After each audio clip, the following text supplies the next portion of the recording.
Hi everyone, how are you all? I hope you all are fine at your places. Since you all know that we are doing chapter number 3, social institution, and we are into the second institution, institution of tribe or tribal communities. And today we're going to proceed further to understand this particular chapter, okay? And I'm sure you all are aware and you all have understood what I have tried to make you understand in the last class. Okay, so here I go. I'll share the slide with you, the PPT that I've made.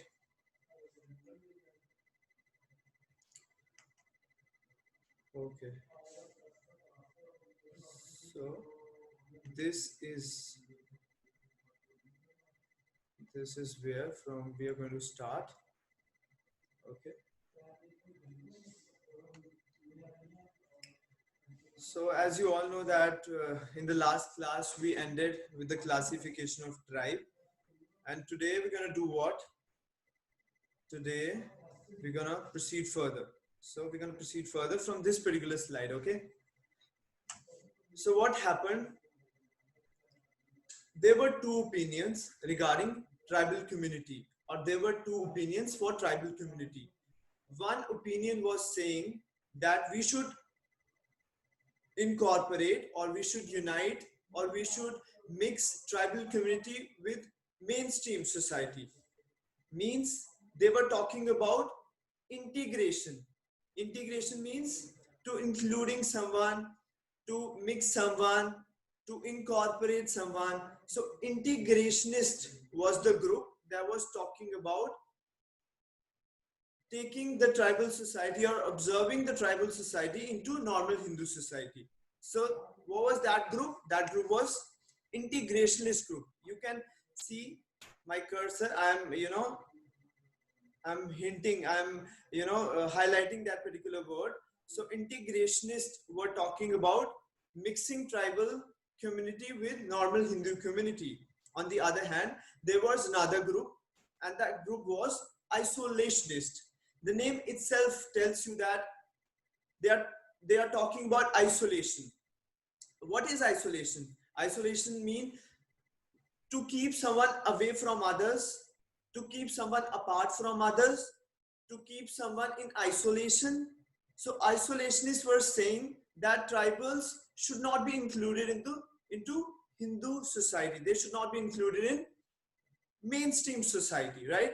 So there were two groups, right? So they had different opinions regarding it. Isolationists were actually talking about keeping tribal society away from the main society, all right? They were talking about keeping tribal society in isolation. Means they were talking about keeping them in quarantine. I'm sure nowadays this word is very common, quarantine. So they were talking about keeping tribal society in quarantine, right? They don't want tribal community to mix with the normal Hindu society or with normal mainstream society. So they were talking about these things, okay? So what happened? There was a reason why they were saying so. Isolationists never wanted to include tribal community into Hindu society because they knew that if tribal community would be included into Hindu society, then non-tribals, I'm saying non-tribals, they will start exploiting them. They will start clearing their forests. They will start cutting down the trees. They will start making roads. They will start making industries in the tribal society. And what will happen out of that? It will result in disturbance of tribal communities. Their natural habitat will be disturbed. So that's the reason isolationists were saying that they should not be included in tribal, they should not be included in mainstream society, and they should be, kept apart from the other society. So they had that thinking in their mind, and that's exactly happened after few years. The concept that isolationists were talking about, that's what exactly happened. Okay, so so this is what I was talking about. But what happened out of these two groups, isolationist group and integrationist group? Integrationist group argument was addressed in the debates. Their argument of mixing these tribal societies were actually put forward, and their viewpoint was addressed. Their viewpoint of mixing tribal communities into Hindu society, or integrating the tribal communities into Hindu society, was, prevailing. It was coming out victorious rather than the viewpoint of isolationists. So that's what exactly happened. I'm sure now you have got the idea about two opinions: the opinion of integrationist and the opinion of isolationist. Okay, so that's what exactly happened. Okay, that's what exactly happened. So now we're going to understand next slide, that what is written in the next slide. Okay, so as I've already told you, that the viewpoint of the integrationalist means to mix them into Hindu society. I'm talking about tribal communities. So that viewpoint was, coming out, and it actually came out victorious. So that's the reason I've got a message. Let me read it. Good afternoon. Good afternoon. Okay. So that's what exactly happened. So as you all know, that the opinion of integrationalists came out victorious. So obviously their viewpoint is going to come out and being addressed by the people. That's what exactly happened. So here we're going to talk about the reasons that tribal communities are not much different from us, because integrationists were talking like that tribal communities are not much different from us, and they are very much similar like us. The only difference is that the main society has more divisions of the caste and they have less division of the caste. That's the only reason they were, saying. Apart from that, they were saying that tribal communities are somewhere like us. So that's the reason we talk about that. That's the reason we always discuss the reasons that why tribal community should be included into the main society. So look at the question. It is sixth question of your textbook, and the other version or the other form in which this particular question comes is like, look at the slide. Do you think tribes are primitive communities living isolated lives untouched by the civilization? So this question is saying that, do you think that tribals are primitive communities and living in isolation, untouched by civilization? So here we're going to answer the question against this point, that tribals were, although they were primitive communities, but they were actually not that kind of communities which was not in the contact of the main society. Here we're going to tell that they were very much in the contact with the main society, right? The only reason that it was untouched by civilization means that particular society has not developed enough. That's what civilization term means here. They were not much developed. Apart from that, they were very much like us. So we're going to talk about the reasons, right? There is no reason to believe that tribes are out of contact with the rest of the society. Look what I've read just right now, that there is no clear reason to believe that they were not in contact with us. They were in contact with us. They had a contact with us. So we got to understand this particular thing. And how we can say this? We can say this by the following reasons. So this can be said because of the following reasons, right? So number one reason, some scholars argue that there is no coherent basis for treating tribals as pristine. Pristine means original. Pristine means pure. Okay.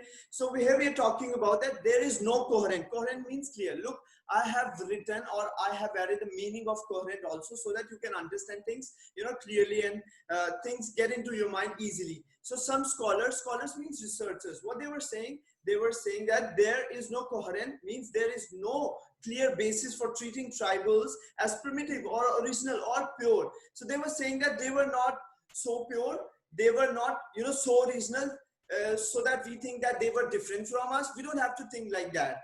The only reason was that these tribal communities were uncontaminated by civilization, means they didn't have much development, but they were somewhere, in the contact with us.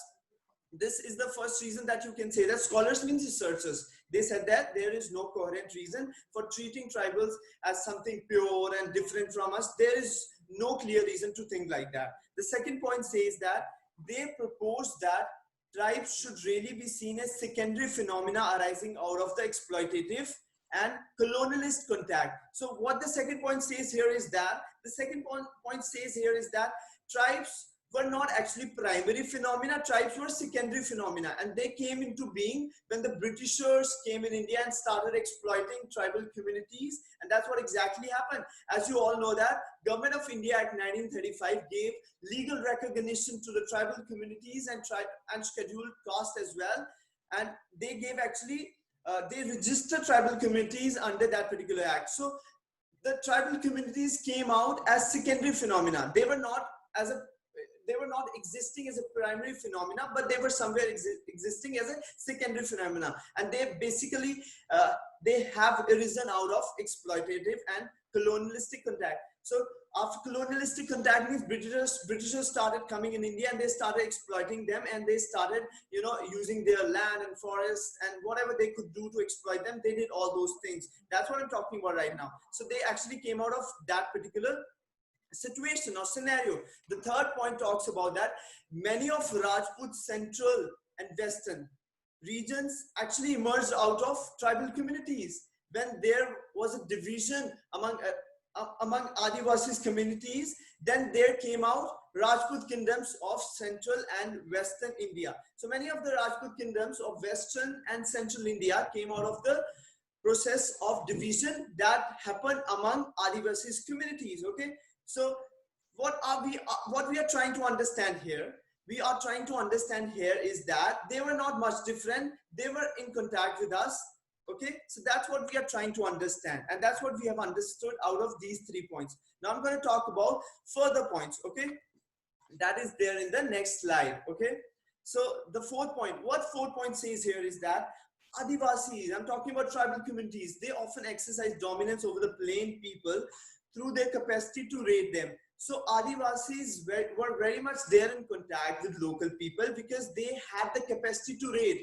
They had the capacity to attack. They were very sharp people to attack the normal people. So they always exercised their dominance. They always had their dominance over the normal people. I'm talking about non-tribal people. So non-tribal people were always there in dominance under Adivasis because they had the capacity to raid them. They had the capacity to attack them. And through their services as local militias. Militias means they were part of the military setup. Look what I've written here in the bracket. They were part of military setup. Since I have told you here is that they had the capacity to raid, they had capacity to attack other people because they were very sharp. They had a lot of agility. They were very flexible. They were very hard people. So they had the capacity to attack other people. And for that capacity, they served as a part of military setup also. So they were part of certain militaries also because they had the capacity to raid or to attack other people. Now, I'm going to talk about the fourth point. They were traders of forest produce.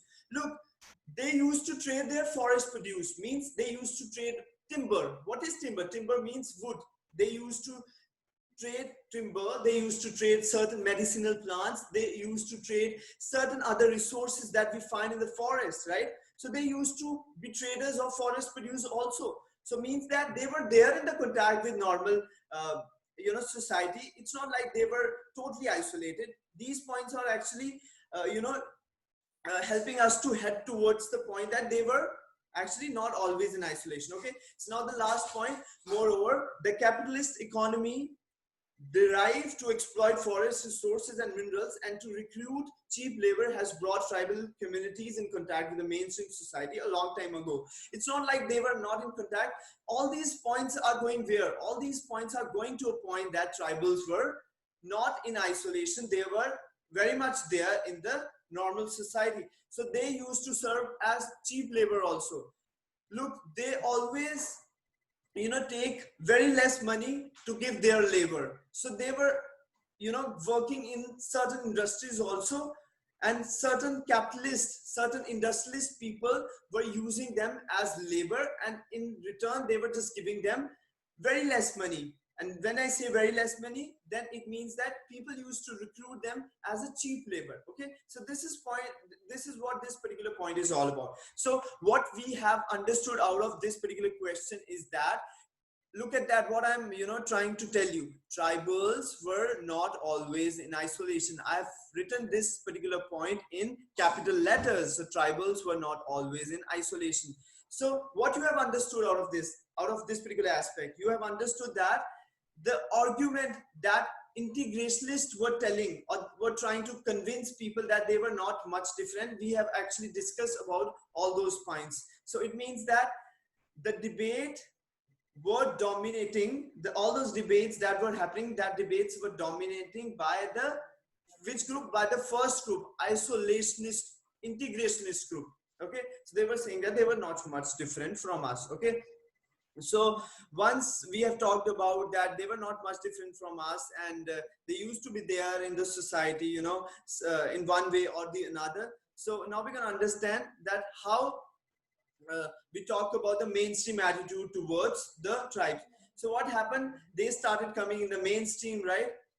They started coming more in the mainstream, right? Out of these reasons or the factors that I've talked about just now. I'm sure you've understood this particular question. Okay, so they started coming in the mainstream. Okay, these are the two viewpoints that I've written, isolationist and integrationist. I'm sure you have understood. I've already talked about this particular aspect in the beginning of this particular session. Okay, so they were coming into the mainstream. Okay, so obviously I've already told you that the integrationists dominated the constituent assembly. At that particular time there was no parliament. Okay, so they used to be constituent assembly at that particular time, where people used to debate that should we include tribal communities into the mainstream or should we not include tribal communities into the mainstream.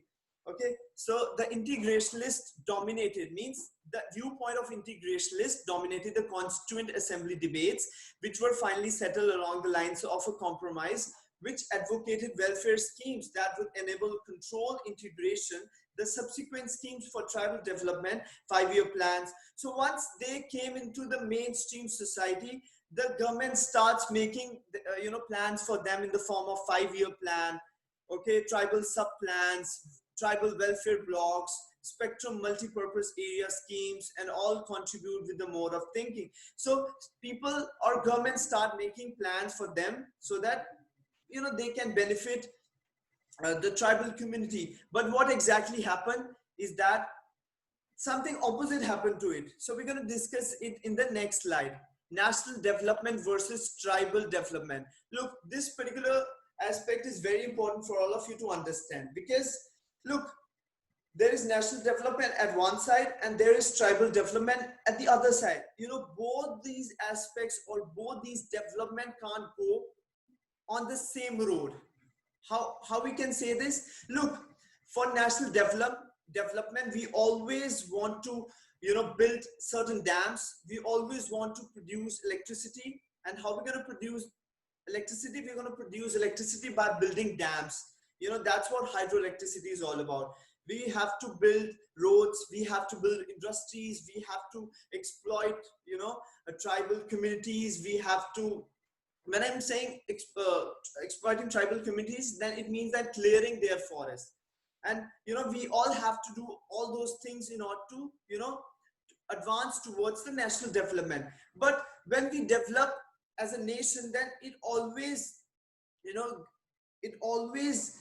directs our development to the bad aspect for tribal community. How that happens? When the government will clear the forest, when the government will build industries, dams, then what will happen? Tribal ecological habitat will be disturbed.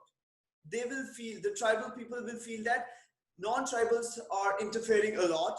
Non-tribal communities are disturbing our ecological ecosystem.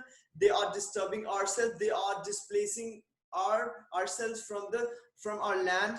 So what happens? So there is always a contradiction that always arises out of this particular aspect when we talk about the national development and tribal communities, because when we develop as a nation, it always leaves bad impact on the tribal society. That's the reason I've written here national development versus tribal development. Okay, so once we included tribal communities into the mainstream society, we put ourselves in a dilemma, we put ourselves in a very tough situation where it was very difficult for us to carry on both the development at the same time, because one development was ruining or disturbing the tribal development.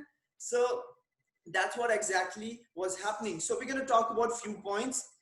First point, national development involves building of dams. I've already talked about this. That's when we talk about national development, there is always involvement of dams, factories, mines. Look, mining is mostly done in the tribal areas. Why? Because we get a lot of resources from the tribal communities. We get a lot of resources from the tribal societies. We used to get a lot of petroleum. We used to get copper. We used to get gold. We used to get diamond. We used to get natural gas. So all these resources are actually are derived from the tribal areas. So that's why mining is always there in the tribal communities or tribal areas. So national development involves building of dams, factories, mines, etc., for which tribals have paid a huge price for development of rest of the society. So I'm sure you've got the idea that tribals have to pay, huge price for the development of rest of the society. So this is the number one point. Forests are rich in mineral resources. I've already told you that forests are always rich in mineral resources because we get a lot of things out of the forest. We get a lot of things out of the hilly areas. Especially forest resources are very important. That's the reason mining is always there in the hilly areas and in dense forests. Okay, so forests are rich in mineral resources and mining projects. Okay, so because mineral is available there, that's why mining projects take place, due to which tribals lost their land. Obviously, when the government officials or people, I'm talking about non-tribal people, when they will go in the tribal societies, obviously tribals have to lose their land, because they suppose they are doing mining in a particular area where tribals are living, so tribals have to leave. Okay, so this is kind of a disturbance, right? So what happens out of this disturbance is mentioned in the third point. They were displaced and it disturbed their natural habitat. I've already told you about this. Fourth point, the loss of forests is a major blow. Blow means shock to the tribals' distinct way of life. Tribals were living like they were using forest products and they were actually not disturbed by the non-tribals. So what happens when they lose forest in front of their eyes is it brings shock. It acts as a major blow to the tribal societies, because they are living a distinct way of life, and when non-tribals come in the forest areas, it actually disturbs the tribal societies. Number fifth point, non-tribals who come in for settling up resorts, hotels, and for recreation disturb life of tribals. Obviously, many non-tribal peoples come in the forest and they build their farmhouses there. They build certain hotels there. They build certain resorts there, because people often visit forests. People often visit hill stations. People often visit areas of tribal societies for their recreation. They come out there to spend their holidays. They come out there for certain mind refreshing activities. So they come for all those things, right?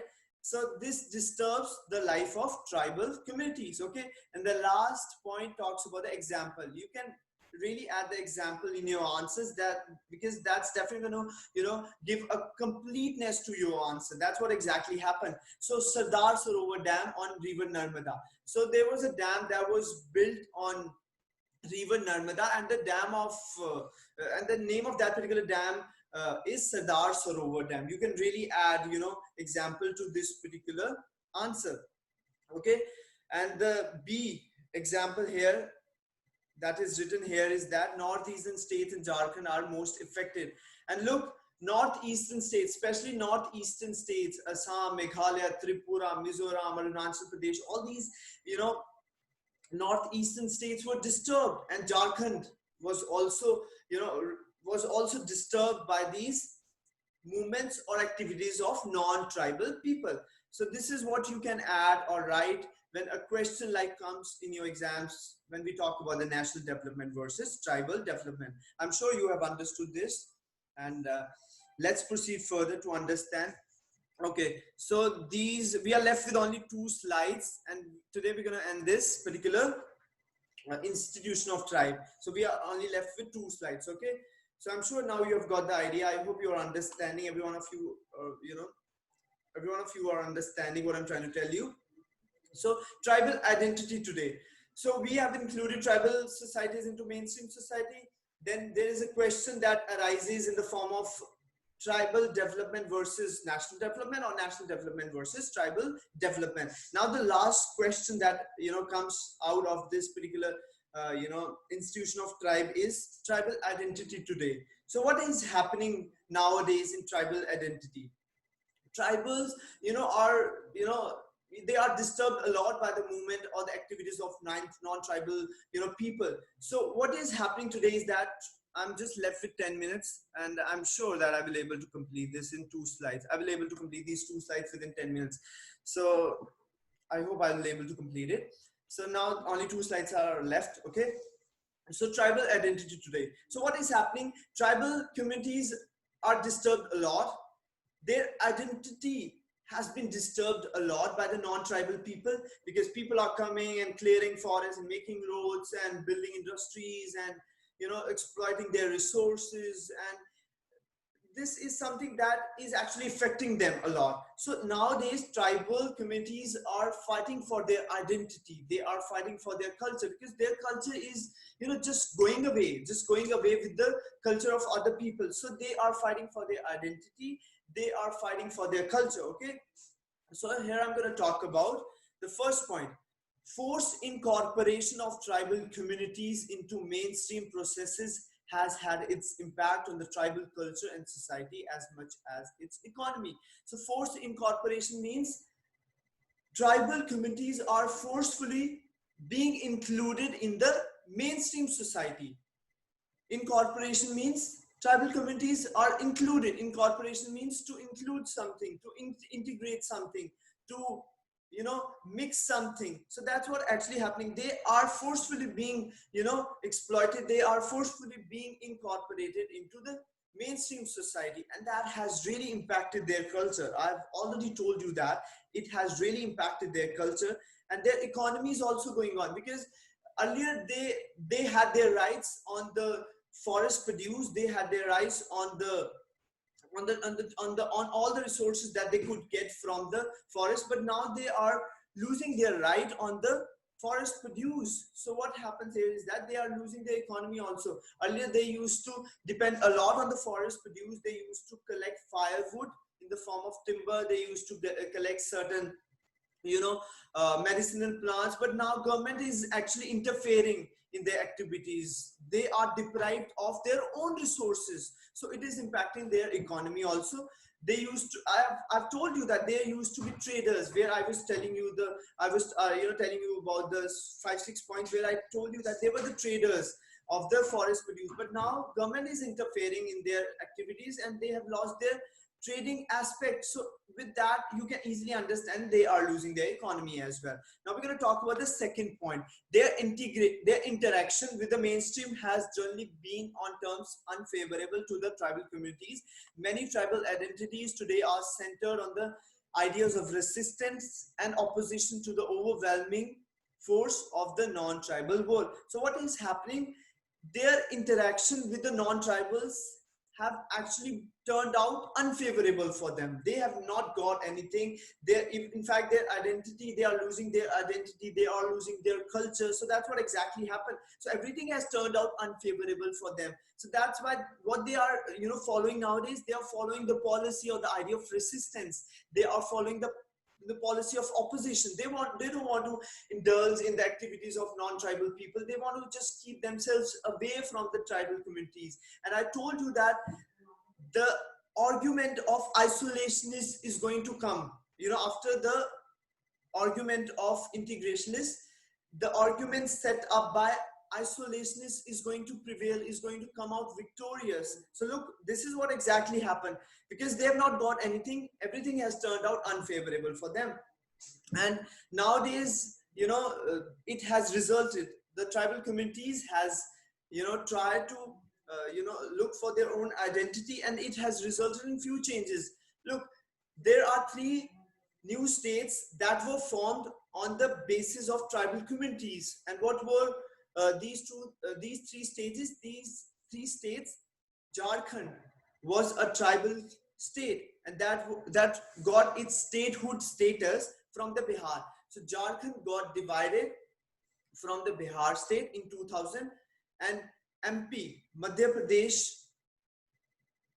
was a state out of which Chhattisgarh was also established, and Uttarakhand from UP. So three tribal communities or three tribal states got their statehood status from Bihar, MP and UP. So out of Bihar, Jharkhand got its status or got its identity in the form of state. They got the statehood status. When I'm saying statehood status, means Jharkhand was formed on the basis of tribal identity, and in the similar way, Chhattisgarh and Uttarakhand was also formed. So these three states were formed in 2000. Okay, so that's what actually has happened, because tribals are fighting for their identity. So now we have come to the last slide of this particular institution of tribal community. Okay, so with this, we're going to end this session, and with this, we're going to end our institution of tribal community as well. Okay. So this is the last question. Okay, now this is a very important question. What are the various factors behind the assertion? Assertion means demand. So I already told you in the last slide that tribal communities were demanding. Tribal communities were, asserting means demanding. I've written the meaning also in the bracket after assertion. It is, assertion means to demand. So tribal communities were demanding their identities. Tribal communities were demanding, their statehood status. So they got also in the form of Jharkhand, Chhattisgarh and Uttarakhand.